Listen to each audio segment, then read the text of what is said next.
mountains of Texas, from sea to shining sea, from Detroit down to Houston, and New York to LA, where there's pride in every American heart, and it's time we stand and say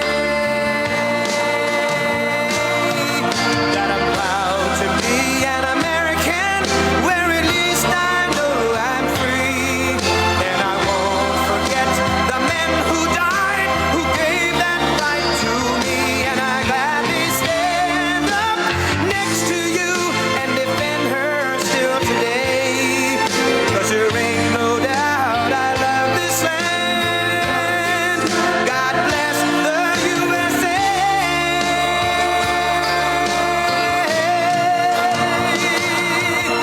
And I'm proud to be an American, where at least I know I'm free, and I won't forget the men who died, who gave that right to me, and I gladly stand up next to you and defend her still today, 'cause there ain't no doubt I love this land. God bless the USA.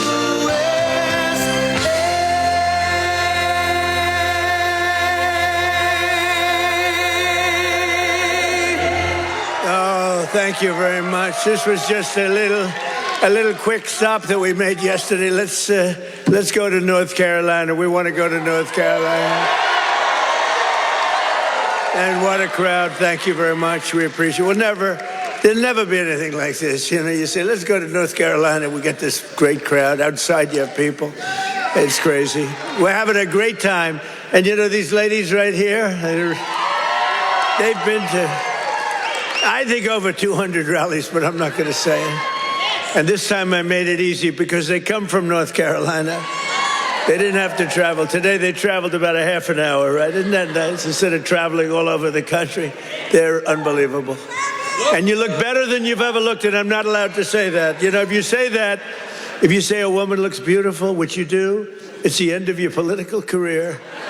But I don't care. You look beautiful. Well, I'm thrilled to be back in this incredible state with so many proud, hardworking American patriots, which is what you are. And let me begin by wishing each and every one of you a very Merry Christmas. Remember, they didn't want to say Merry Christmas when I first started. 2016, we don't want to say Merry Christmas. They said, I said, no, we're going to bring back Christmas. And they don't say that anymore. They don't want to say it, but they don't talk about it anymore because they got shellacked.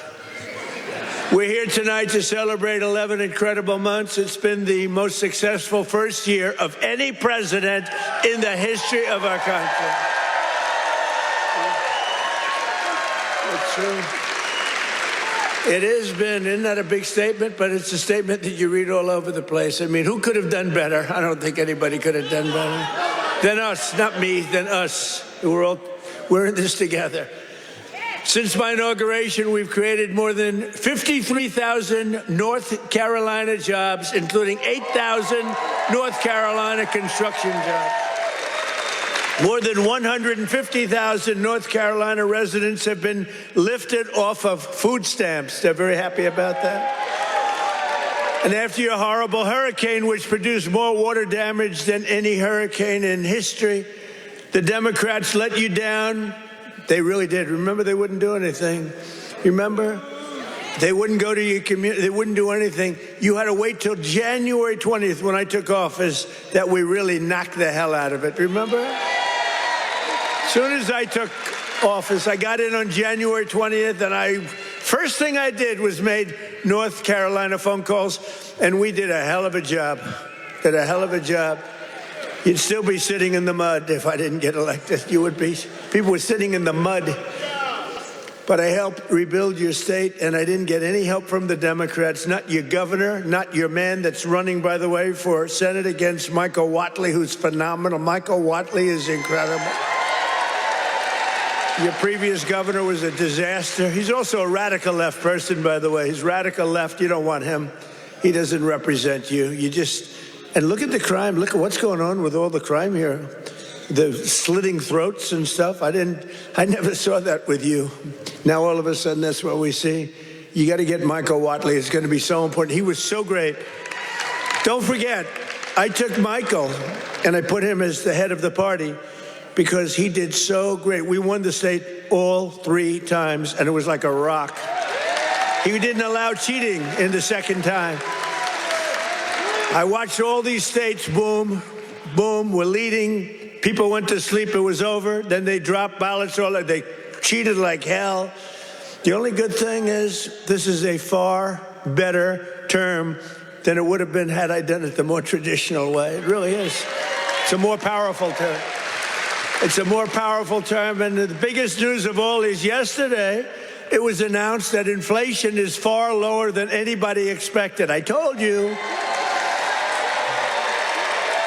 Beating every one of the 61 forecasts from the so-called geniuses, the experts. We're the geniuses, not them. We now have the lowest core inflation since March of 2021, and we're just getting started. It's unbelievable. And that's despite taking in billions and billions and billions, hundreds of billions of dollars in tariffs. Remember they said, the tariffs will cause inflation. Just came out with the best inflation report we've had in years. And lots of cash, too. In fact, 1776, right? $1,776 goes to our military. You know, it was $1,775. And that was the number, that was just a lump. I said, if we had $1, we got 1776. Somebody said, that's genius. I said, well, I'm smart. I said, for $1, and I'll get these ladies who are loaded with money to pay for it from North Carolina. Their husbands can write a check in 2 seconds, take care of it. Now, think of it, for $1 more. They said, I can't believe we didn't think of that. Only hours ago, I left a meeting at the White House where we cut the cost of prescription drugs by 300, 400, 500, and even 600%. And I'm doing what no politician of either party has ever done before, standing up to the special interests and demanding lower prices for the American people. This is what we're doing. It's called favored nations.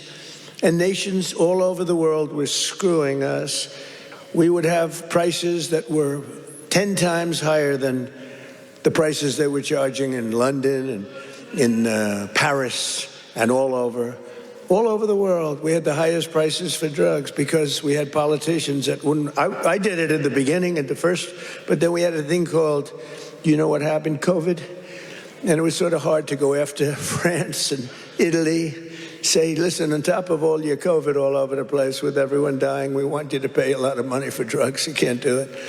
But we did it, and nobody's ever even thought of doing it before. I've negotiated and really did it directly with 17 of the world's largest drug companies, as well as foreign nations that were taking advantage of your country for decades, many decades. For years, Americans have been paying the highest drug prices anywhere in the world by far, 10 times more sometimes, 15 times more, while other countries pay drastically less for the exact same drug made in the exact same plant, in the exact same country. But under my most favored nation, you know what that means? That's a legal term. Drug pricing executive order. I just signed a couple of months ago, and is now being implemented. We have declared that the United States will now pay the same price as the lowest price of any country anywhere in the world.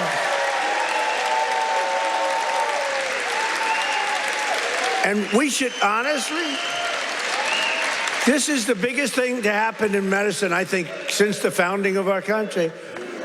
I don't mind. Go ahead. They actually have a great location. We've had people that look so good behind me that some of them went to Hollywood and actually did very well.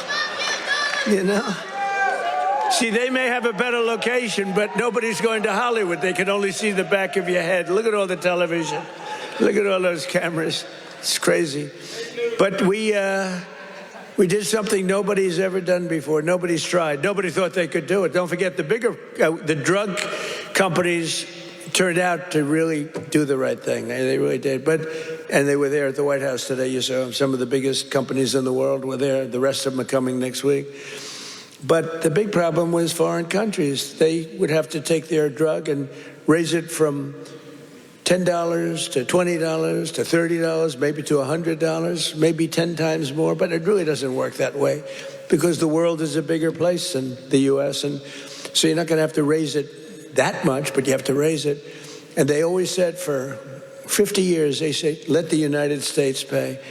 And for 50 years, the United States got screwed because we're paying so much more. Drug that was selling for $10 in London sells for $130. That's 13 times more in New York. 13 times more, so $10 in London, $130 in New York.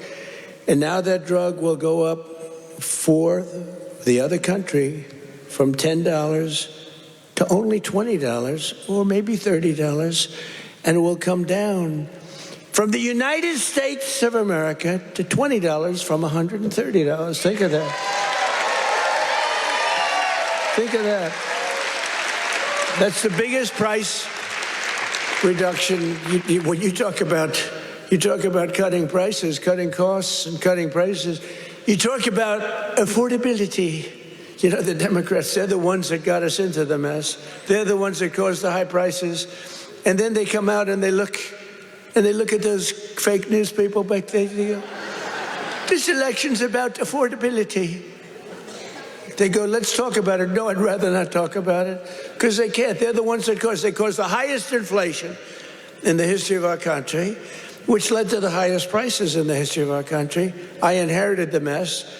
I got the prices down, and they're going down still further. Look at gasoline. A lot of areas now in our country, $1.99 a gallon. Right? It cost these ladies from these beautiful friends of mine from North Carolina, it cost them like 1/3 to get here than it would have cost under Sleepy Joe Biden. Right? If you drive, this time you can drive. It's the first time you didn't have to take an airplane. But we had 9 blockbuster agreements. We had 9 of them with the big drug companies just today. The rest are coming over the next couple of weeks. But the first dramatic drug discounts will be available to all Americans starting in January at a thing called TrumpRx.gov. TrumpRx.gov. But this is the biggest thing ever to happen on drug prices, pharmaceutical prices, and it will also tremendously it's going to reduce the cost of health care because health care is probably 50% about drugs, right? Your drugs are coming down at levels that nobody ever thought was possible. This achievement alone should win us the midterms. You know, if we did nothing else, I said, you know, you're talking about like this massive reduction in drug prices that affects everybody. Older people, younger people, middle-aged people, sick people, well people. It's not just like patients, it's everybody. It can never happen. Nobody would ever have done this. It was very hard to do. I had countries laughing at me. I said, listen, you're going to have to double and triple your drug prices.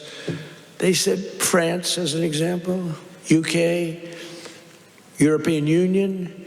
They said, you must be kidding. They've had low prices for years. The drug companies would go, could you pay more? No, charge the United. They wanted the drug companies, in all fairness, to charge the United States of America. And they made up all sorts of crap. Well, research and development. I said, well, what about research and development? Why aren't they paying also for research? Well, it just never worked that way. They used to use, remember, research and development. That's why we pay more. They say 12 times more. Why? For research and development? It was all a con job. But I'd say to the head of France, as an example, I'm sorry, but you're going to have to double or triple your prices for drugs. No, we will not do that. Oh, yes, you will. I said, yes, you will. 100%. No, we will not do that. Of course we will not. I can't do that. I said, yes, you will. No, I won't. Yes, you will. And he said, why do you have such certainty? I said, because if you don't do it, I'm going to charge you a 25% tariff on everything you sell into America.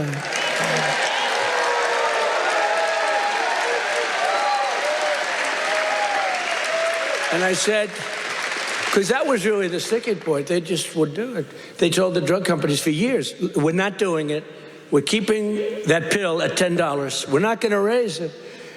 And the drug companies said, well, you know, it's unfair. I mean, they're paying 10 times more, sometimes 15 times more. That's okay, let them pay more. We're not paying more than that. The prices were stuck for years. And no president did anything about it. Sleepy Joe Biden didn't know he was alive. The last thing he cared about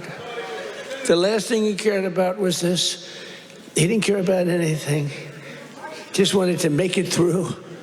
But they cheated. Look, he was surrounded by radical left. Hey, did you see on Mar-a-Lago, did you see how corrupt that was now? It's all come out. Wow, it's all come out. Some life. It's all come out. They were totally corrupt, radical left lunatics. Not stupid people, by the way. He was, but the people that really ran the country and that really ran the auto pen, they were not stupid. But think about what we've done. Under the Trump administration, America will not be ripped off any longer. So can you imagine these countries? And when I told you the example before, from $10 to $20, you know, that doesn't sound like much, but it's a doubling of the price. You know, that's a doubling of the price. And if it went to 30 or 35 or 40, you know, that's still a doubling, tripling, or quadrupling of the price. But I said, at 25% tariff, it's much more money than what you're talking about. So they would say to me, all countries, you know, obviously they said no at the beginning, and they would have told a normal president no, and that would have been the end of the conversation. So they said no to me, and I said, no, you'll do it, 100%. And they said, what's wrong with this? 100%? I said, 100% that you're going to do it. The one asked me, why are you so certain? Why would you say that I would quadruple the price of drugs in France or someplace? I said, because if you don't, we're going to charge you a 25% tariff. That tariff is worth 5 times more money than you're talking about. And there was dead silence on the phone.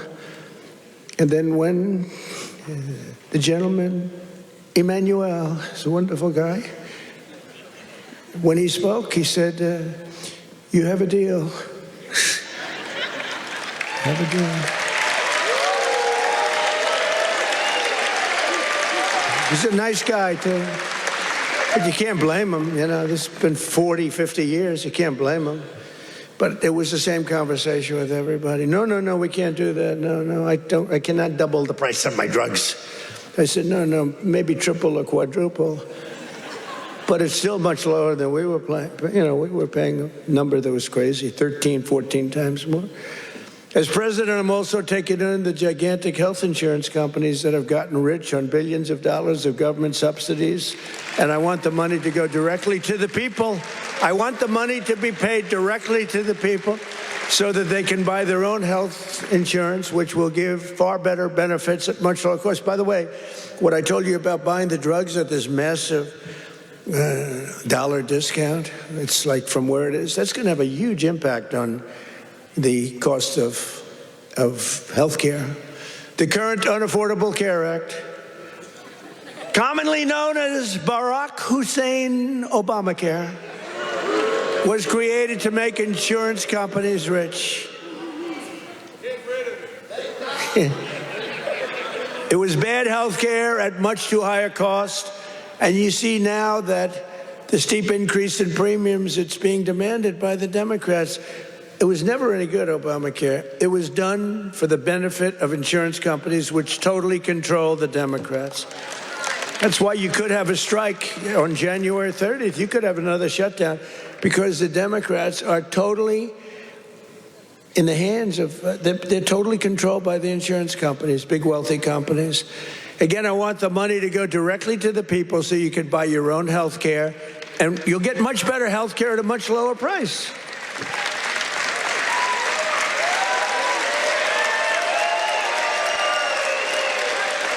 And the only losers will be the insurance companies that have gotten rich.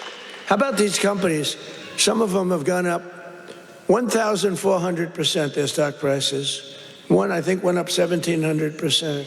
How many people have ever bought a stock that went up 1,700%? And think of it. They've taken in billions and billions of dollars. And the Democrat Party is also just, look, I don't know what they're going to do, because I don't know how anybody beats us when we say that we want the money to go to the people so you can buy your own health care. How could it ever be better than that? I wanted to do that at the beginning in 2016, but the politicians told me, sir, I was a little bit inexperienced. I've never done this before. Now I'm quite experienced. I've seen things that nobody would have thought possible. But I said, why do we have this crazy Obamacare, or as we call it, the unaffordable? Isn't that a great name, the Affordable Care Act? I call it the Unaffordable Care Act. I should get credit. That's a good one. What's better, that or fake news? That or Pocahontas? That? I can't use the names that I used on the Republicans to gain access to the election. But we had some good names, didn't we? But I think the Unaffordable Care Act is pretty good. The UCA, right? They keep talking about the ACA. Think of that. Instead of the ACA, we call it the UCA. The UCA, they say, what is that? The Unaffordable Care Act? It is unaffordable. But it was always no good. But now it's really gone. And with time, it gets worse. Now it's going to be hit big. Remember, I didn't do this. This is Obamacare. This is Obamacare. This isn't Trump. But you don't need it, because let the money not go to the insurance companies. The problem is the Democrats will shut down the government because they are totally beholden. I don't love that word, but they're beholden. They're beholden to the insurance companies. So I don't know what they can do about it, but they'll probably close down the government. It's so simple. The money should go to the people. The people should then take all of this money and buy the best health care there is. And there'll be a lot of money left over. Right?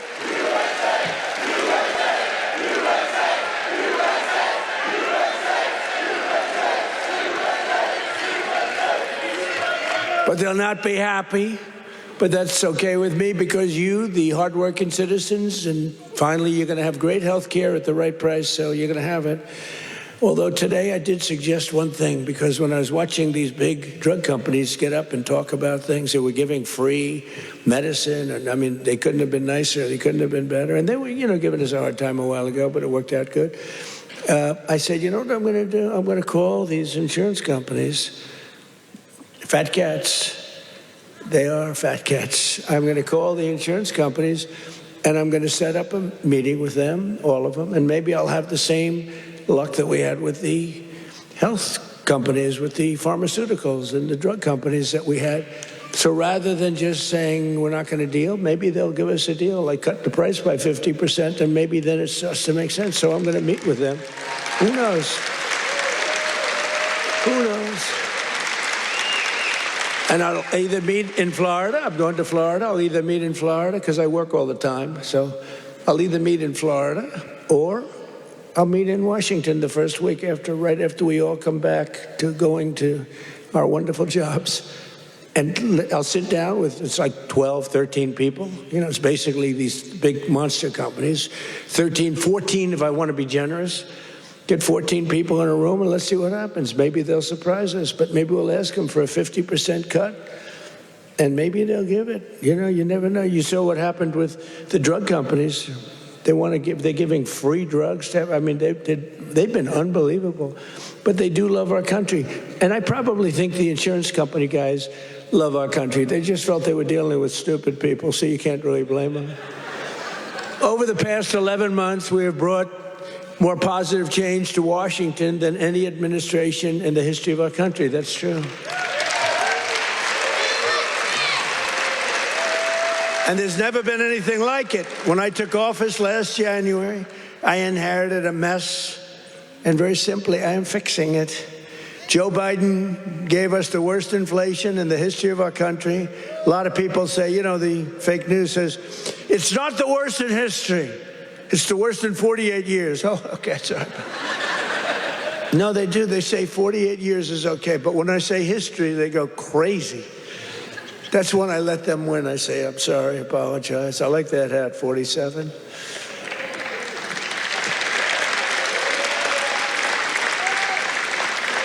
It's nice, actually. Beautiful, nice thread, gold thread. I watched that myself. I went gold thread, not mustard colored, you know? No, they give you, a lot of times they sell you mustard colored. It costs them a lot less. We don't accept those hats. When you have a mustard colored thread, don't accept it. But it caused the prices to be higher than ever before, making it really life unaffordable for millions and millions of Americans. Our border was open, and our country was being invaded by an army of 25 million people. Many came from prisons and jails, mental institutions, and insane asylums. You know the difference between a prison and a jail? A prison's more severe, right? You know the difference between a mental institution and an insane asylum? An insane asylum is more severe. They came from both.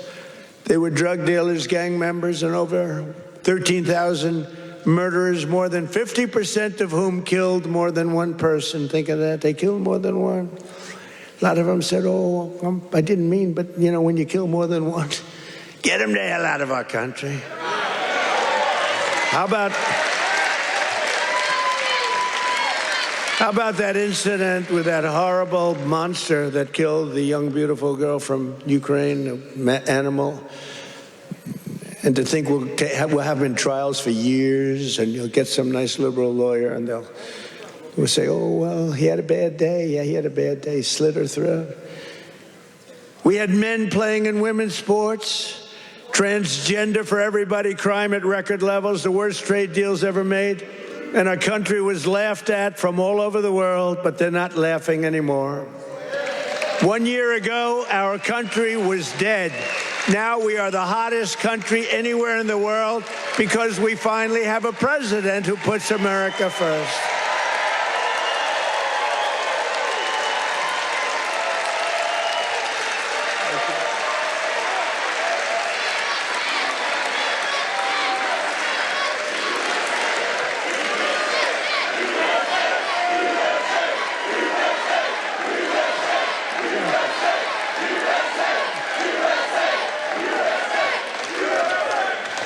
The last administration and their allies in Congress looted our Treasury for trillions of dollars, driving up prices on everything at unprecedented levels. How about the new thing in Minnesota with the Somalians? They stole, now it came out, the great U.S. attorney up there, they came out, think of this, $9 billion, and they think that's just the beginning. They stole, think of it. In their country, they live on nothing. They have nothing. They come here and they steal $9 billion. Are we stupid? I mean, how do we allow that to happen? Ilhan Omar should be sent out of our country. She should not be allowed to be a congresswoman. She married her brother either to stay or to get him into the country. And yesterday she, I guess, made up a story. She said the police attacked her son. They stopped a car, and the police said, we never attacked him. We never stopped him. It was a made-up story. She's a con person. She's full of con. She says, zero. She said, you ought to get her the hell out of our country. That's what you ought to do. She made up a story that the police stopped her son's car and they harassed the hell out of him. It turned out to be a fake story. There was no stoppage of his car, and there was no harassment. But think of that. In Minnesota, this beautiful place, once beautiful, I don't call it beautiful. You got a governor who's a stupid person and corrupt. He's corrupt and stupid. But he allowed this to go on. He allowed this to go on. Everybody knew what was going on.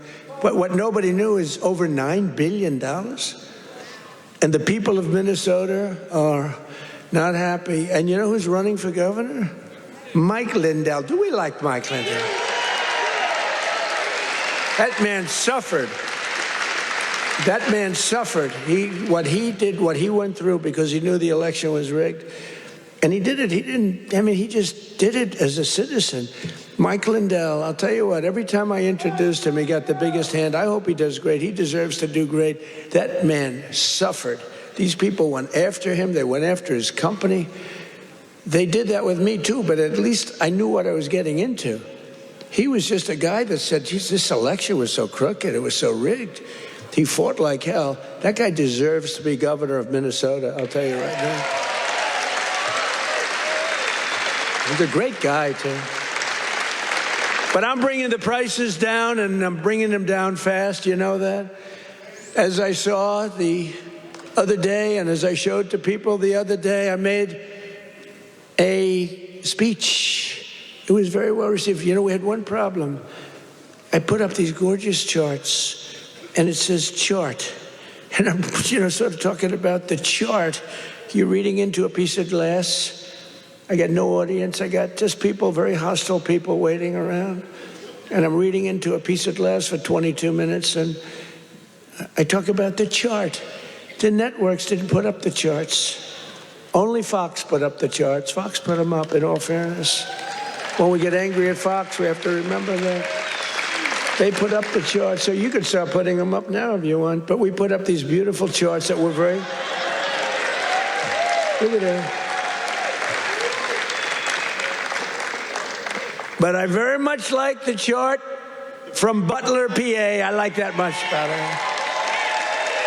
That's my all-time favorite chart. That's a great chart. They're all great charts, but I never like a chart like that chart I put up in Butler. Just take a look at the chart right here. That was a good chart. I love that chart so much. I sleep with that chart. But this is okay. There'll never be a great chart for me. It's only the one. Compared to Butler, all charts stink.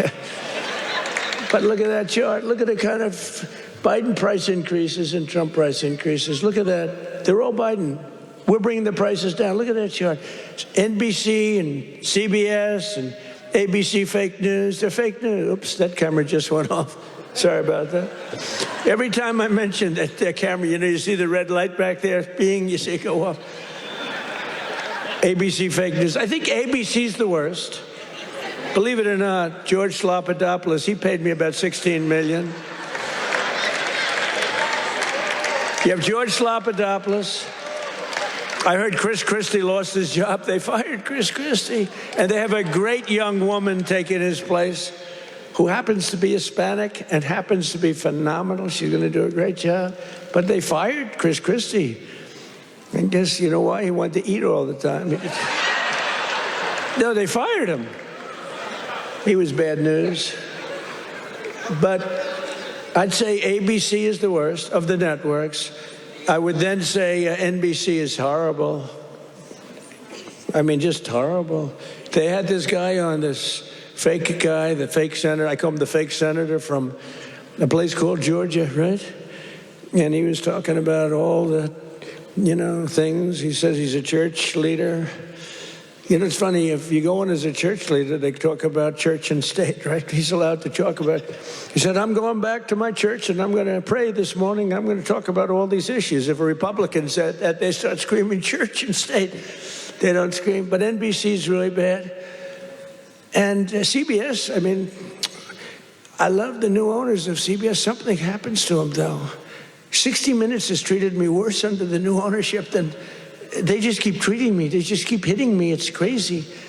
And then you have Marjorie Trader Brown, I call her, because green turns to brown under stress. So I call her Trader Brown, which I don't like doing because 2 words is too much. 2 out of 3. We're changing to Marjorie Taylor Greene. I'm going Marjorie Trader Brown, so I have to trade. And a lot of people don't understand 2 words is too much to change.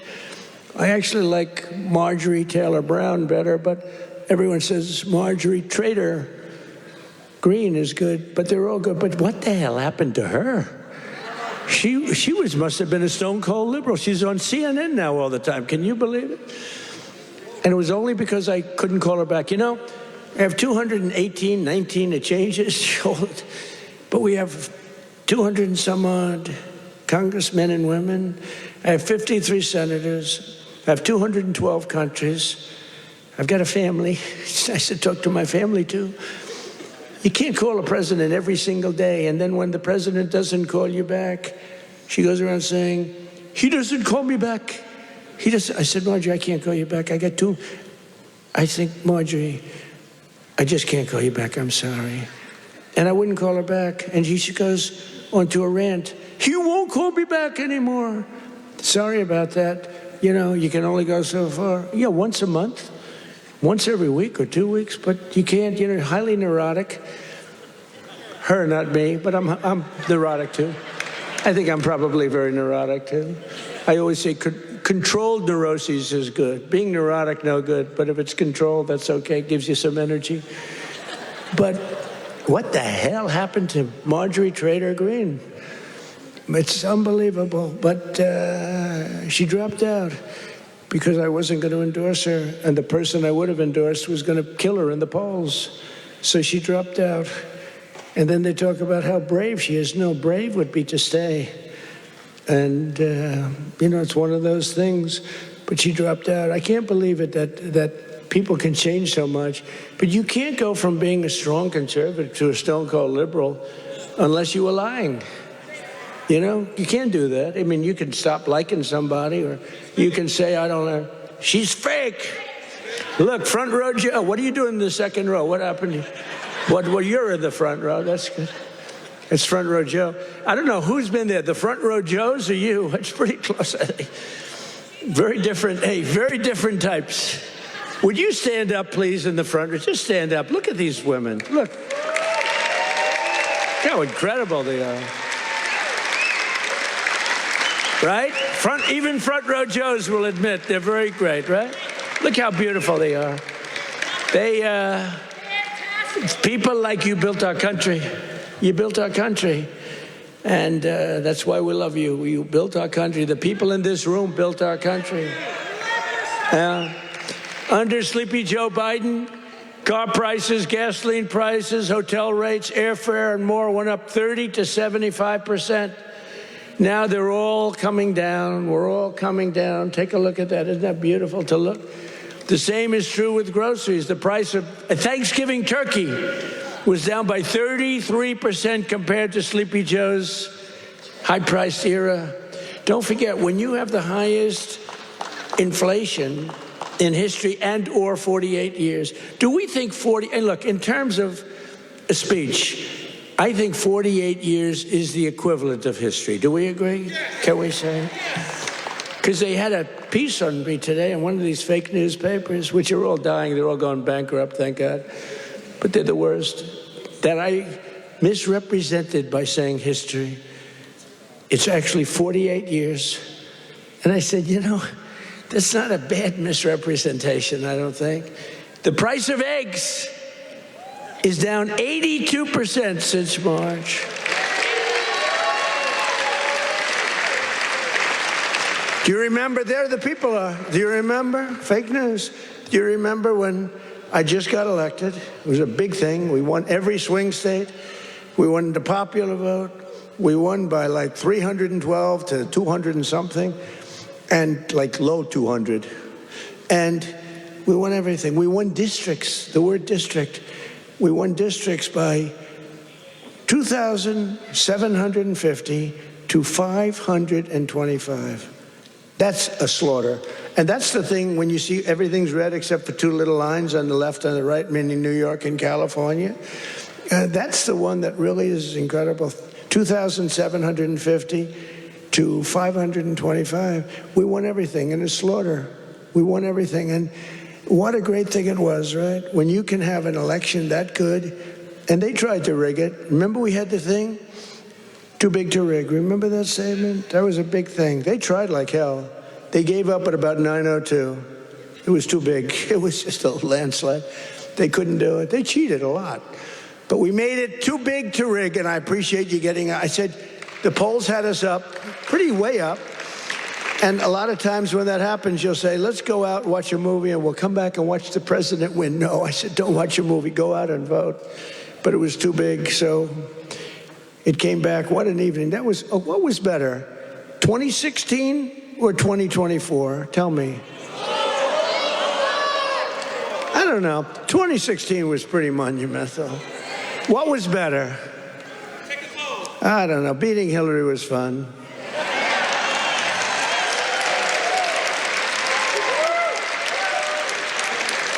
Well, Hillary has a much higher IQ than Kamala. I would say, I think Hillary has probably 50 or 60 points higher. Now, Hillary was smart. She was nasty. Whew, I wouldn't want to go home to her. She was nasty. Remember, she was a nasty person. I was going to use a B word. I said, my wife would not be happy. My wife always says, please, please don't use foul language. You know who else does? Franklin Graham. He says, President. He says, I love your speaking ability, President. You're a great speaker, although nobody says it. You know, I get these big crowds, but did you ever see the press do a story that I'm a great speaker? They say, oh, he looked tired. Oh, he's this. Oh, he's that. Yeah, I mean, it's crazy. I get crowds, the biggest crowds in history of anything, not only of anything. They never say, he gave a great speech tonight in front of 45,000 people. Look at the crowds that we get, are the biggest crowds ever. Before the election, we're getting 80, we had 117,000 people show up in New Jersey. It was a great speech. You know what they said? He looked tired. I looked tired. You can't be tired in front of 117,000 people. It's not possible. You got a lot of adrenaline. The adrenaline is pumping, right? But that's why they're fake news. That's why nobody listens to them anymore. But remember that we slashed the yearly cost of new mortgages by $3,000. Look at the mortgage chart. We slashed them. Look at that. Look at that. Oh, boy. Look at how much you made with me and lost with that sleepy guy. But everything now is falling, and the only things that are going up are your salaries, the stock market, and your 401ks. They're going up. Do you remember when I first won in 2024, and I was at my first conference? I'm 2 days in. You know, we're recovering from all the hoopla. 2 days in. In fact, I took a day off. They said, something's wrong with the president. I said, I just got here. There's nothing wrong with me. Something's wrong. You took a day off. What's wrong with the president, right? Every time. Do you remember when I had 28 news conferences in a row over 28 days? Sometimes I gave 2 or 3 in one day. And then I took my beautiful Kai, my beautiful granddaughter's a very good golfer. I took her to play golf one morning, and I was in the office very quickly. Something's wrong with the president. Do you remember the rumor was that I had passed away? Do you remember that? I won 28 days in a row. I took the kid to play golf. And we play very fast. She's good at, I'm a very good golfer. And we play very fast. We play in 2 hours. We're dinning. I mean, I said, baby, I got to get out of here. I'm sorry, honey. Enjoy your day. Go hit balls or something. I got to get out of here. I got to go to work. And I got a call. Friend of mine, oh, you're okay? And I said, yeah, what's wrong? I said, I'll be back in the Oval Office in 30 minutes. Oh, I said, what's wrong with this guy? Then I got another call.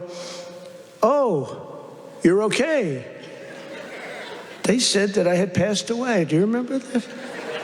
First day in 28 days, these people are sick. That's why I've taken more physicals, because I think you have an obligation to, report. And I hate when they put out false reports. So they put out a report that Donald Trump. So I took a lot of physicals. And I did something no other president's ever done. I took cognitive tests. Because I know that, and by the way, not easy. You get to those last questions, those last 10, 15 questions, nobody on that stand could answer probably any of them. And I got them. I aced them. And no other president's taken a cognitive. Could you imagine Sleepy Joe taking a cognitive test? I don't think he'd get the first. You know, the first question is like, what is this? And they show a lion, a giraffe, a fish, and a hippopotamus, right? And they say, which is the giraffe? So that's the only question. But what happens is it then gets harder. I don't think Joe would have gotten the first question right. He would say hippo. I want the hippo. But anyway, I've taken now 3 cognitive tests. I've aced every single one of them. And these are, this is that big stuff. This is Walter Reed. I've got a whole team of doctors all over the place. If you get them wrong, I said, what do you think? Should I do it? They said, well, here's the good news. The good news, if you do well, that's great. Actually, if you do well, they won't report it. If you do badly, it's going to be the biggest story in history. They said, it's possible that if you do badly, the word will leak out and you'll look very bad. I said, this was on my first test. After that, I knew that I can do very well. Smart person. So what happens? What happens is first test, I said, how hard is it? He said, well, after the 10th or 12th question, it gets, very hard. And I said, well, what do you think? They said, look, if you're going to do well, but if you're not going to do well, it's probable that the word will get out. I said, well, let's do it anyway. And I did it. And it was actually good. For a year, they called me a very intelligent person, but then they forget. Then I did it again. I aced it again. They report it. And these are doctors that I don't even know. And they report it. And then I did it a third time a few months ago, and they reported. But it's very small reporting. But can you imagine if I did badly, right? Could you imagine that, front row Joe? Would I be in trouble? They'd say, there's something wrong.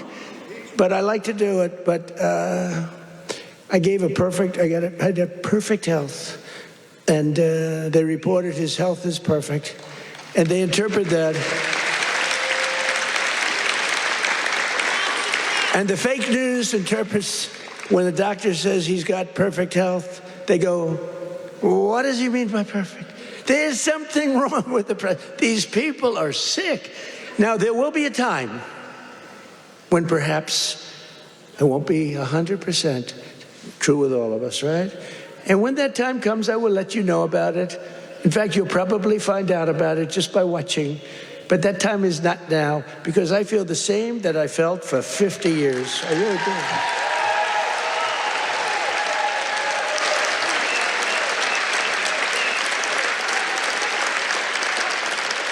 But we have I think we have an obligation to, at least report your health. But I will tell you, to me, because of what happened for 4 years, I really think having a cognitive test for presidents to take a cognitive test is very important. I think it's very important.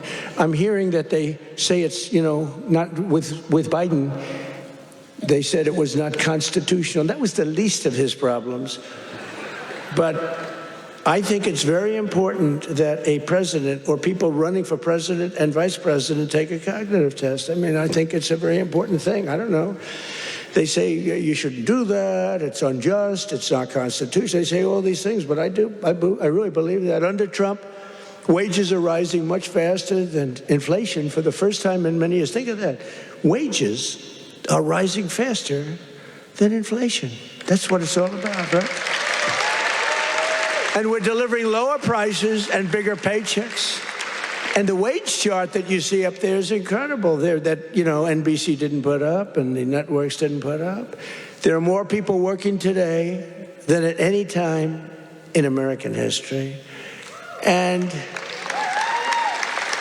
very importantly, while tens of thousands of new jobs under Biden were government jobs, there were government jobs. I could do that right now. You saw today we had 4.5% inflation. That's because I'm letting go of tremendous numbers of government workers. We're replacing them. In fact, we've reduced the federal workforce by 270,000 jobs. That's not to be mean. That's to get them off. And they are getting jobs in the private sector, and we're helping them to get jobs. But if you have all government jobs, we're going to be, a country that we don't want to mention names because we don't want to insult, but we're going to be a country that cannot be great. 100% just came out, 100% of all jobs created since I took office have been in the private sector. The only way to make our country great. Think of that. Think of that. 100% of the jobs created are in the private sector. Now, if I want to make some good numbers, I'll add 300,000 jobs. I can do it with one phone call. Each agency hire 25,000 people today. They hire them immediately. They pour in, and the 4.5% would be down to 2.5% in a matter of moments. I could get it down to zero. Hire a couple of million workers, please. Oh, the country's booming. We're down at zero. But that's the destruction of a country. That's what Biden used to do. They used to hire 10 people for one job. They'd have 10 people, would look at a job and would say one person can do the job, but let's give it a break. Let's do two instead of, and they'd have 9 people for one job. And that's really tantamount to a failed country. In 4 years, the last administration secured less than $1 trillion in new investments in our country. Think of that. 4 years, less than one. 4 years, the whole term, less than $1 trillion. In 10 months, I have secured a record-breaking $18 trillion more. They gave us doom and gloom, and I'm building the Trump economic boom. It's a boom. It's a boom. You know, these factories, auto plants, AI plants, we've never had anything like it. I ended the radical left's war on American energy, terminated the Green New Scam, and signed an order to drill, baby, drill. We're drilling. You see where gasoline's coming back? Gasoline is now substantially lower than $2.50 a gallon, and many, many places now are under $2 a gallon for gasoline. And within the next 12 months, we will have opened 1,600 new electrical generating plants. That's a record all time. Because, we need tremendous amounts of electricity for AI and for all these plants. Electricity prices will fall very dramatically when these plants are open. To protect North Carolina workers, we imposed 25% tariffs on foreign automobiles, 50% tariffs on foreign steel, and I approved 25%, 30%, and 50% tariffs to save North Carolina's cherished furniture industry, which has been decimated by China. I used to come here a lot for one reason. I'd build hotels, and I'd build different buildings, and I'd come here to your furniture area. I used to love it. Those people were so talented. I'd buy so much furniture, and that was before politics. I did great. I was very good at real estate, I would tell you. But I used to come to North Carolina to buy furniture for lobbies or furniture for hotels, and I was here a lot. I mean, you've been decimated, but it's coming back now because I put tariffs on, big tariffs, actually. But I remember I'd say to a guy, I like that chair. You don't realize what I did. I would look at a chair. The arm of a chair was very important to me. I said, I like that chair, but this arm has to be a different shape. And you got to chisel that. I'm a very aesthetic person, believe me. Except with women. I don't care what a woman looks like. I used to say beautiful. Now I don't care. Since politics, I never mention looks anymore. The most beautiful woman can walk right across. I don't even look at her anymore. Because in politics, that's the sign of death. We don't look. But I do look at the arm of a chair. And I'd say to your artists, they were artists. They were artisans, I'd say, no, can you give a different curve? Can you do a little more carving at the end? They would, right in front of me, bing, bing, bing, bing, bing, bing. They were like geniuses.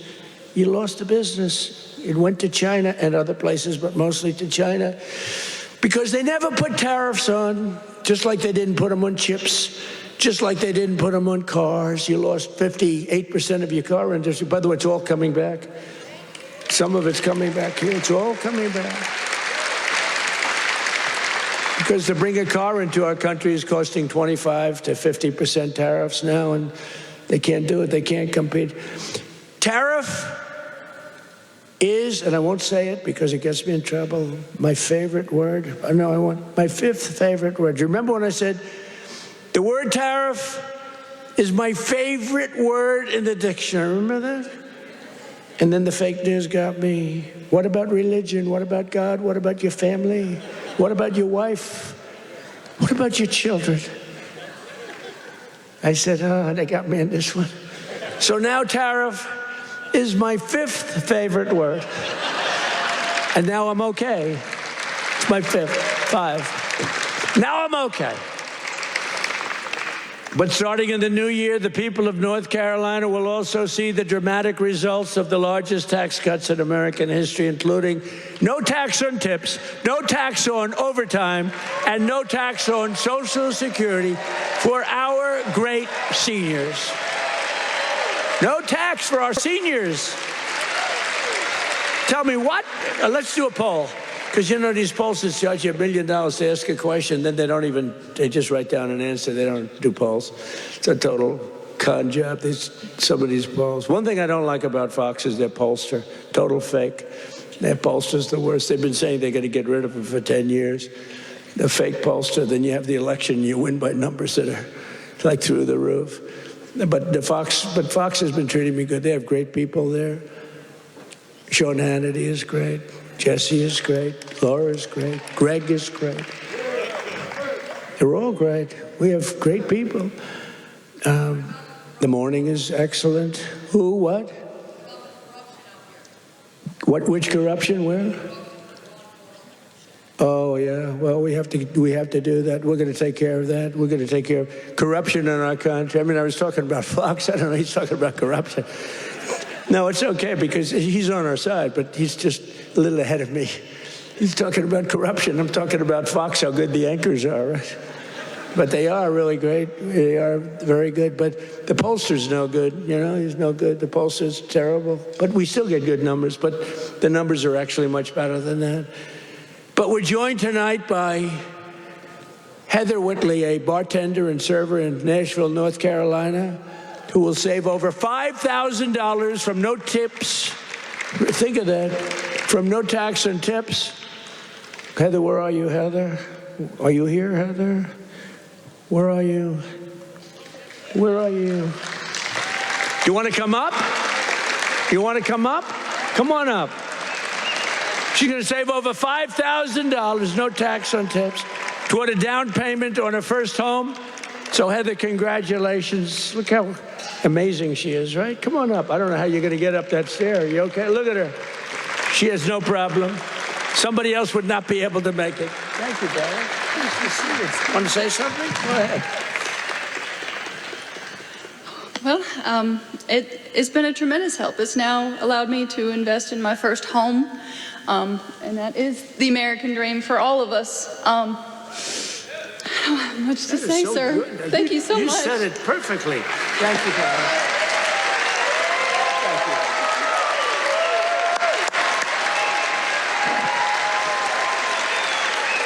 Heather, you don't realize you said that so perfectly, because that's what it is. You're going to get a home and you're going to be happy as can be, and you are a great person. Thank you very much. You couldn't have been better. Thank you, darling.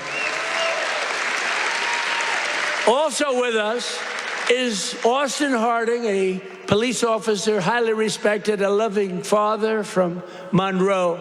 Austin and his wife are raising a son with autism, a beautiful son, beautiful person, and are passionate supporters of MAHA, and they love Robert F. Kennedy Jr., so do I.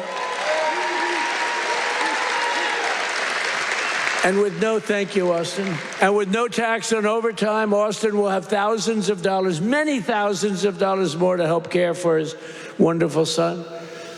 Last but not least, we have Carolyn and Charles Thurston, who run a successful small business providing care to senior citizens. That's great. Not only did we make their small business tax deduction permanent, helping them to expand, but under no tax on overtime, their employees will have much higher take-home pay, and that makes their job a lot easier. So, Carolyn and Charles, please stand wherever you may be. Oh, that's great. Thank you. So it's going good? Going good? Good-looking couple. Thank you very much. Another key part of our tax cuts is known as Trump accounts. You hear about that? You put money in, and they are knocking them dead. It's great. It's Michael Dell Computer. He put up $6.25 billion. How do you like that? He started with no money, and now he puts $6 billion plus into the first accounts. I mean, think of that, $6 billion. It's, to be exact, $6.25 billion. Even the second part is a lot. And we've had a lot of great Wall Street titans and a lot of great real estate titans. They're all putting money in Trump accounts. It's for kids. They get a certain age and they're going to have money. It's going to double and triple. Hopefully, it'll do well. Under this new program, the federal government will be creating an investment savings account for every single newborn American child with $1,000 to be invested and grow over the course of their life. So they'll reach 21 years and, you know, it could be very good. They will consider themselves rich. I mean, it's a lot of money, actually.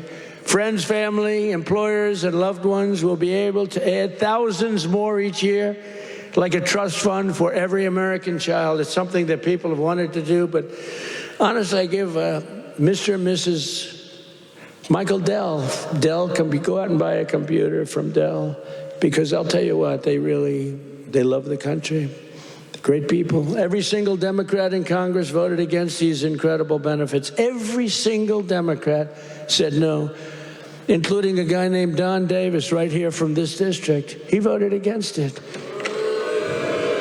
That's why you got to vote against him. Don Davis voted against no tax on overtime. He voted against no tax on tips. And he voted for the largest tax increase in American history. He wanted the largest tax, and he's your congressman. So I don't know if you know him. And honestly, I'm good at politics. I never even heard of this guy, so he hasn't made a big impact. But he voted yes on every single Biden disaster, including massive inflation, open borders, sanctuary cities, and the Green New Scam. Don Davis betrayed North Carolina. Don Davis did nothing about the flood. He did nothing about the hurricane. I did it all with your congressman and with a couple of Republicans from your state that put their lives on the line to make sure this got done. And we had to wait till January 20th. They wouldn't do a damn thing. The waters didn't recede.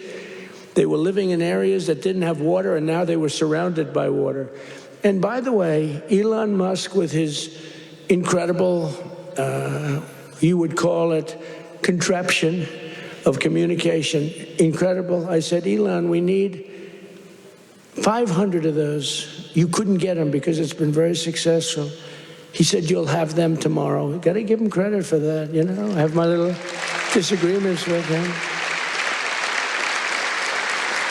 I don't believe in the mandate where everybody has to have an electric vehicle within an hour. You know, I don't, but you got to give him credit. He really saved a lot of lives. Here tonight are some of the warriors who, unlike Don Davis, who's a disaster, vote against him, stood up for North Carolina, including Congressman Tim Moore and Brad Knott. Where are you guys? Hey, fellas, come up real fast. Come on up. Come on up. I'll tell you, these guys were, look at them, two handsome gentlemen, extremely different types. That's great. Say hello. Say a couple of words. Thank you, man. Thank you very much. Appreciate it.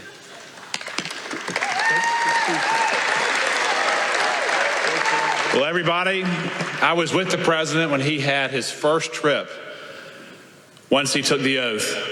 And where did he come? North Carolina. As we gear up for the midterm cycle, where's the first state that President Trump has come? North Carolina. He knows what you know. It's the people that make this country great. It's not the government. It's not regulations. It's people just like you. And let me just tell you this. The fight is long. It's hard. I'm new to this, and I have been amazed at how hard the president is fighting for you. So let me say this simply and with my whole heart. Stay with us. We hear you, and we're going to keep fighting for you. Thank you so much. I guess I'll have to lower the mic, Mr. President. Let me just echo what Brad said. I cannot think of a better president in the history of the United States. Someone who loves this country, who does so much. Mr. President, I don't know how you do it all. You make the Energizer Bunny look slow. It's absolutely incredible. The leadership that this man shows, not only in our country, but on the world stage. We are finally respected around the world again, and that is not an accident. Mr. President, North Carolina loves you. The United States loves you. Thank you for what you're doing. Great job. Thank you. Great job. Thank you. You're going to win big.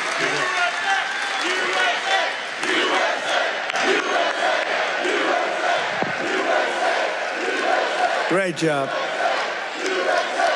That's a great job. Boy, oh boy. Well, they're going to win good, but you got to beat that other guy. Thanks also. I want to thank somebody very special. He's the Secretary of Labor, Lori Chavez DeRemer. Where's Lori? Larry, thank you. What a job. What a job you've done. Our friend did me a big favor when he recommended you. I was recommended by a great guy, a great friend of mine, and a big fan of Lori, and he said, I have somebody that would be great, and that was an understatement. You've been unbelievable. Thank you very much, Lori. Appreciate it. And another one has been incredible, got a lot of energy.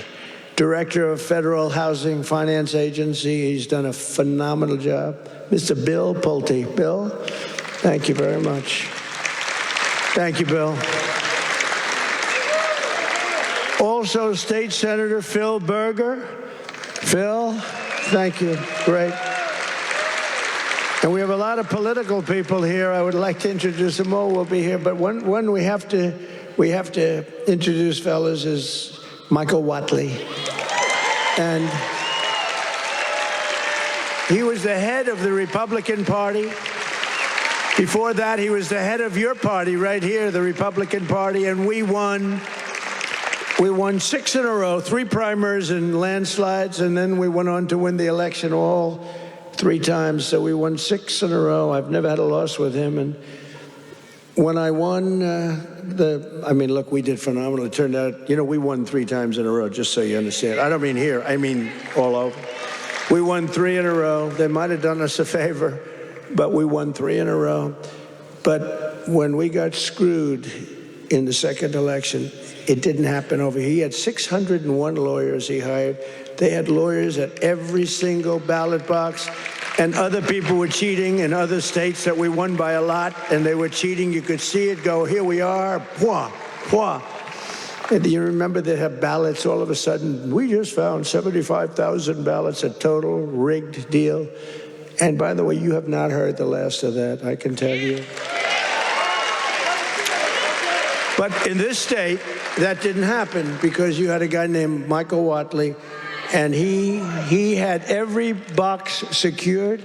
He had, I think, 2 or 3 lawyers at every station, but he had over 600 lawyers, I think 600. And I said, how many lawyers did you have? 601. I said, that's like genius. He was ahead of it. And you'd watch, people went to bed that night. Everyone said the election's over, Trump won.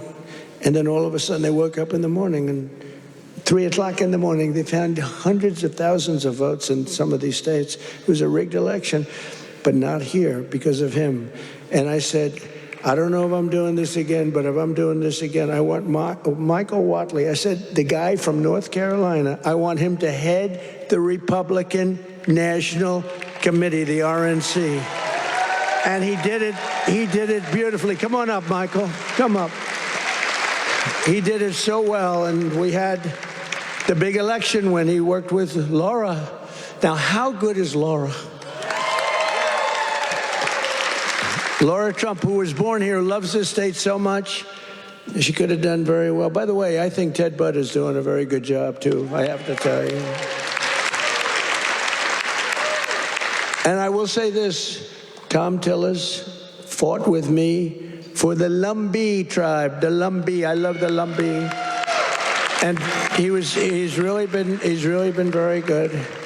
You know, we had a little dispute, but these are, you know, it's fine. He's been really good. Tom has been very, very good, and I appreciate it very much. And he's been very strong on the Lumbee tribe, and I think they're going to get out and they're going to vote. The Lumbees, you have some here. You have some of the leaders here. If you could, you want to stand up if you're there? It's really great. Thank you very much. We appreciate it. Let them know we appreciate it. We got to get every one of those 60,000 votes or whatever. We got to get them for this guy.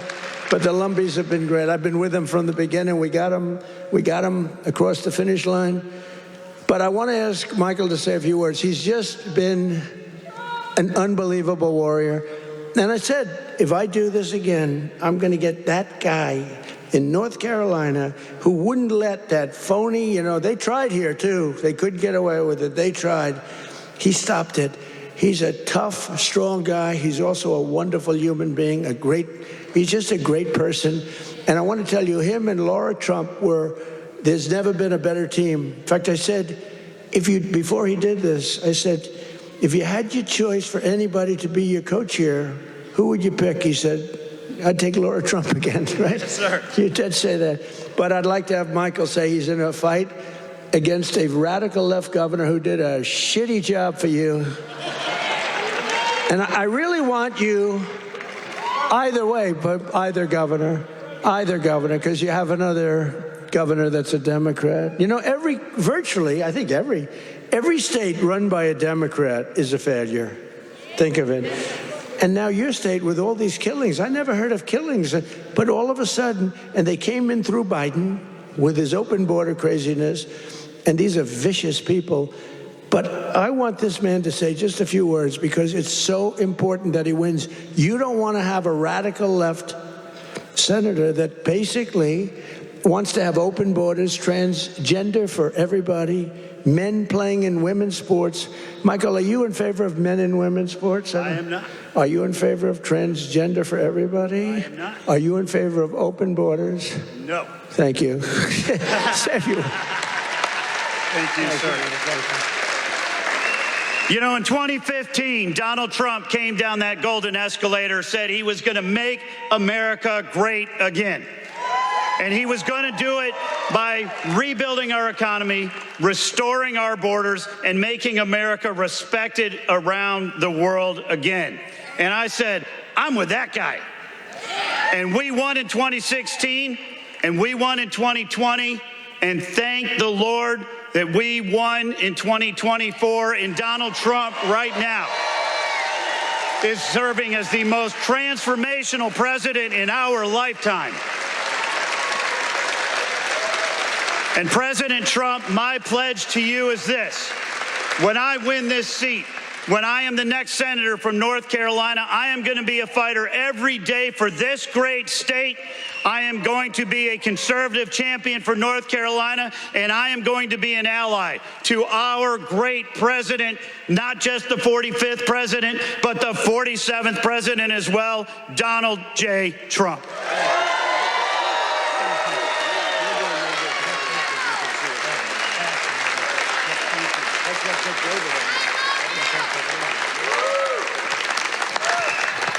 What a great guy he is. So get out and work for him. I hope you can get your group of about 70 women to go out and do it. We can get all the front rows, and we got to win. He's a good man.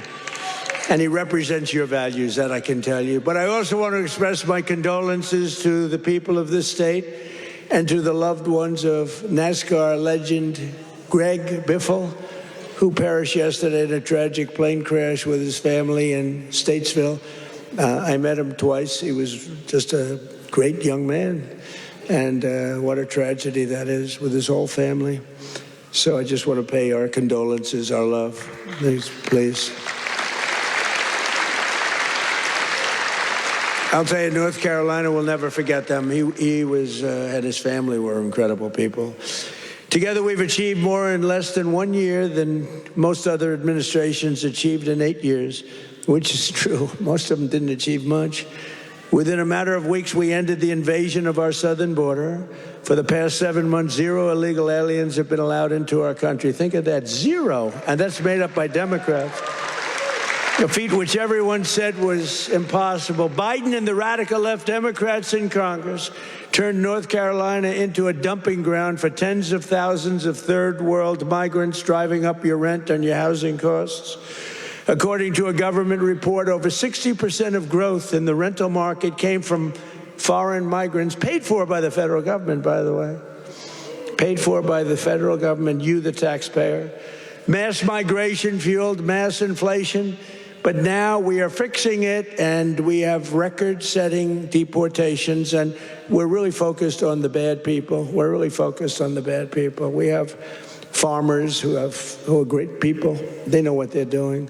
But we're focused on the bad ones. We're getting the murderers, the drug dealers. We're getting the ones from prisons. We're getting them the hell out of here. We're focused very strongly on that. For the first time in 50 years, we're seeing reverse migration as migrants go back home. We're saying, go back home, please. And we want the bad ones to go back home because those are the ones that caused the problem. And think of Washington, D.C. So, I mean, outside of the terrorism attack from 3 weeks ago. And by the way, that young, beautiful man is doing well. You know, we thought we lost both of them. And we lost one who's looking down on us right now. But it looks like he just stood up. Can you believe it? He stood up today for the first time. 2 great people. Sarah's looking down on us, and from heaven, she was incredible, doing so well.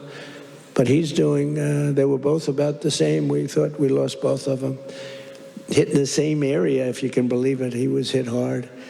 But and his mother, Monica, I spoke to her the night of, sir, he'll be okay.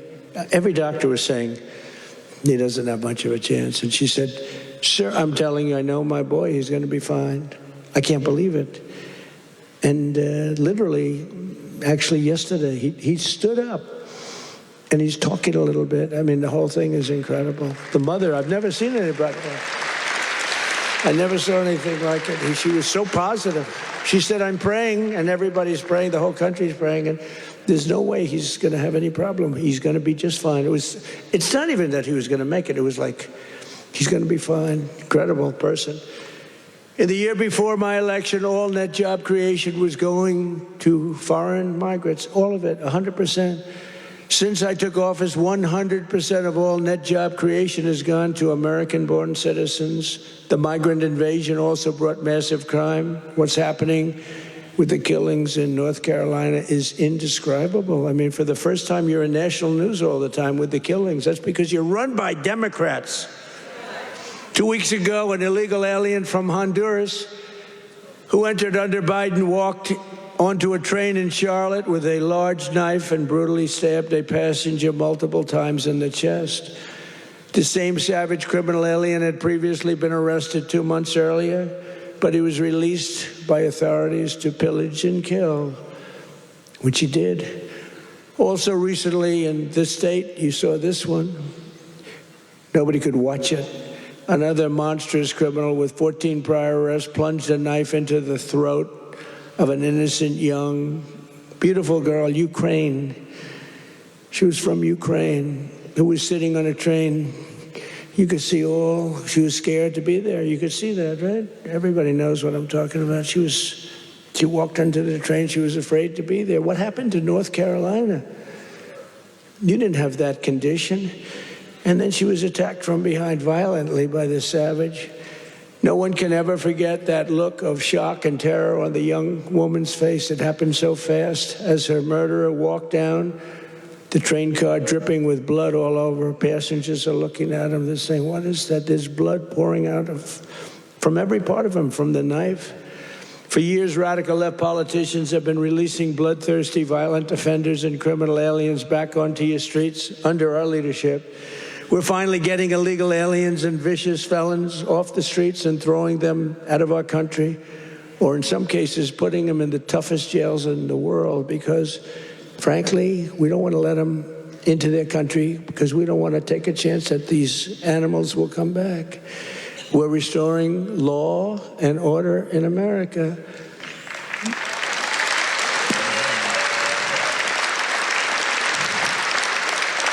We just made a record investment in our military and gave every service member a warrior dividend of $1,776.17. And I'm also pleased to announce that just 2 hours ago, we hit the ISIS thugs in Syria who were trying to regroup after their decimation by the Trump administration 5 years ago. We hit them hard. I ordered a massive strike on the terrorists that killed our 3 great patriots last week. 2 soldiers, 1 interpreter, all great people. And it was very successful. It was precision. We hit every site flawlessly, and we are restoring peace through strength. We're all over the world. I settled 8 wars in 10 months, destroyed the Iran nuclear threat, ended the war in Gaza, and got the release of hostages, both living and dead, and created peace in the Middle East. We have peace in the Middle East, first time in 3 years, peace in the Middle East. I cut federal funding for any school that pushes critical race theory or transgender insanity. And we completely banned the chemical and surgical mutilation of children.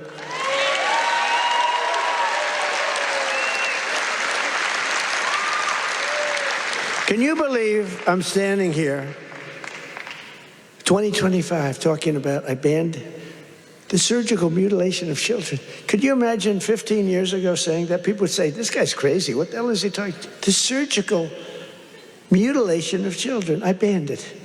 And it's a wonderful thing I did. But can you imagine having to even say it? Or can you imagine having to say that we are keeping men out of women's sports? Frankly, that's less important if you want to know the truth, but it's very important. The surgical mutilation I had to ban, and I did, I banned it. But we're also keeping men out of women's sports. Have you seen some of these records? Have you seen the long-distance race? One of these races go all day. They had champion women. They had some very good men, but not the champions. And one man won the race by 5 hours and 14 minutes and 12 seconds. 5 hours, 14 minutes. Think of that. Won the race by 5 hours. What do? Your parents go back home, go to sleep for a few hours, and come back and meet your daughter, and she's supposed to be thrilled? What kind of crap is that? Or the weightlifting records, where people that never lifted a weight before are going into the women who are fighting national championships, almost Olympic championships, and they're lifting 112 pounds more, and they've never done it before. Or the boxers that are getting decimated. You saw the Olympics where they had 2 people that they converted from men to women. They did a conversion. And the one young woman from Italy, a championship boxer, she got hit by a left jab. A left jab, for those that don't do it's just like a defensive punch. She got hit, and she walked to her corner. She said, I've never been hit like that. I quit. Then they said, no, go out. You can do it. And then he gave her another left jab. That was it. And she said, nope, I can't do it. It's so demeaning to women. And they don't stop. I saw the other day on one of the shows, I think Meet the Fake Press. I'm pretty sure it was that stupid show. And they had a congressman that you all know, a Democrat, saying, no, we have to allow men to play in women's sports. Where do these people come from? Or how about open borders? They're fighting for open borders. If I didn't get elected, our country would be ruined. We would have not had a country. I'm telling you, I'm not bragging about myself. I'm saying we would not have had a country. And now we have the greatest country in the world. I'm telling you, hottest. We're the hottest. We're restoring the name of a great president, William McKinley, to Mount McKinley in beautiful Alaska. That they took the name off and they named it something else. And I renamed the Gulf of Mexico to the Gulf of America. Right? That was a good one. Well, you know, I checked for my whole life. I don't know. I guess I didn't do it in my first term because I was the hunted. I had bigger problems. I had these animals trying to attack me at Mar-a-Lago. They went into my wife's closet. And I'll say this. Number one is very bad, but it sounds a little strange. They looked at her drawers. You have drawer, and then you have drawer. They looked at both. And she's a very meticulous person, you know, like these people, just like she'd fit into your group very well. She'd be very happy with her, but everything is perfect. Her undergarments, I want to use a nice, sometimes referred to as panties, are folded, perfect, wrapped. They're like so perfect. I say, that's beautiful. You know, it's the part of the world she came from. Everything was perfect, no problem. Fold, fold, fold. I think that she steams them, make sure they're just sitting. We came home. I wasn't there when the raid took place. The raid of a popular president, a former president. She opened the drawers and it was not that way. They were a mess. It was all over the place. And she said, oh, what happened? That's so terrible. But it's terrible. They went into my young boy's room. These thugs are disgusting, and we cannot let them get away with this stuff. We have all the evidence now. We have all the evidence, and we have to do something about it. We have to do something about it. It's illegal, and it's disgusting. You know, I brought a lawsuit, and I'm winning the lawsuit. There's only one problem. I'm the one that has to settle it. In other words, I am suing, and I'm the one that's supposed to settle it. So maybe I'll give myself $1 billion and give it all to charity. Does that make sense? You know, I'll give it to charity. Do you have any nice charities? I have to settle the lawsuit. There's never been a case like this. Trump suit, I sued a long time ago, and it's doing fine. It's a suit, and now, you know, we found all this stuff. Did you see where the FBI didn't want to do it, but the Justice Department forced them to do it? The FBI guys didn't want to do it, but the thugs and the DOJ wanted to do it. So I sued them, and it's and they do say that, you know, it's never been a case like this. Donald Trump sues the United States of America. Donald Trump becomes president, and now Donald Trump has to settle the suit. I hereby give myself $1 billion. Actually, maybe I shouldn't give it to charity. Maybe I should keep the money. No, a lot of people say, do it. No, I don't want to do it. But whatever happens, it's all going to good charities. Is that okay? It's all going to good charities. But isn't that a strange position to be in? I've got to make a deal. I negotiate with myself. From the skyscrapers of Charlotte to the rolling hills of Asheville, from the sand dunes of Kitty Hawk to the streets of Chapel Hill, and from the factories of Hickory to the small towns and family farms across your beautiful countryside in North Carolina, we are bringing prosperity, opportunity, and pride surging back to your incredible home. Together, we're pairing all these people together. You're coming together. You know, it's coming together like nobody's ever seen, but we're fixing 4 years of disaster and decline. The whole world was laughing at us for 4 years. They were laughing, taking advantage of us, friend and foe. And the friend was worse than the foe in many cases. On trade, they were worse. And we're beginning the greatest years in the history of our country. It's called the Golden Age of America. That's what's happening. We were a dead country. Now we're talking about the Golden Age of America. Think of it in 10 months. Think of that. So in conclusion tonight, after just 11 months, our border is secure.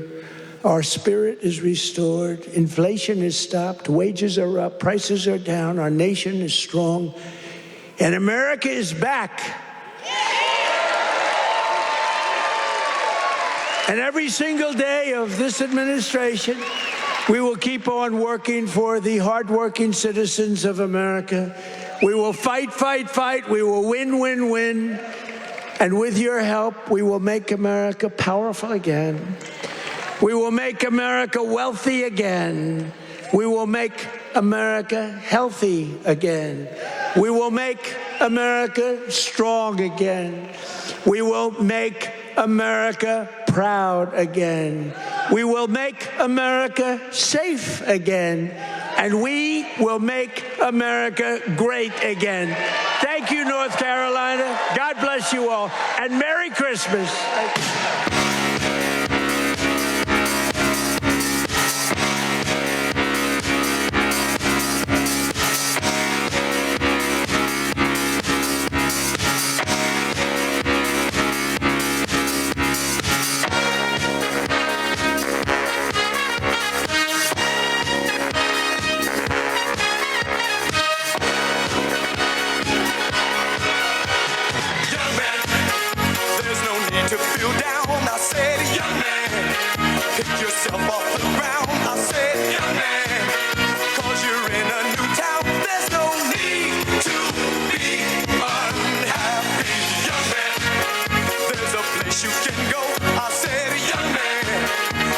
Short on your dough, you can stay there, and I'm sure you will find many ways to have a good time.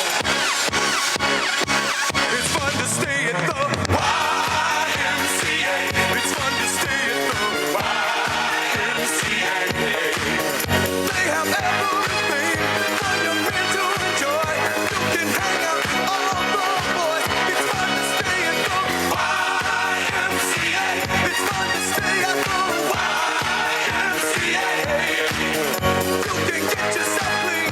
You can have a good meal. You can do whatever you feel.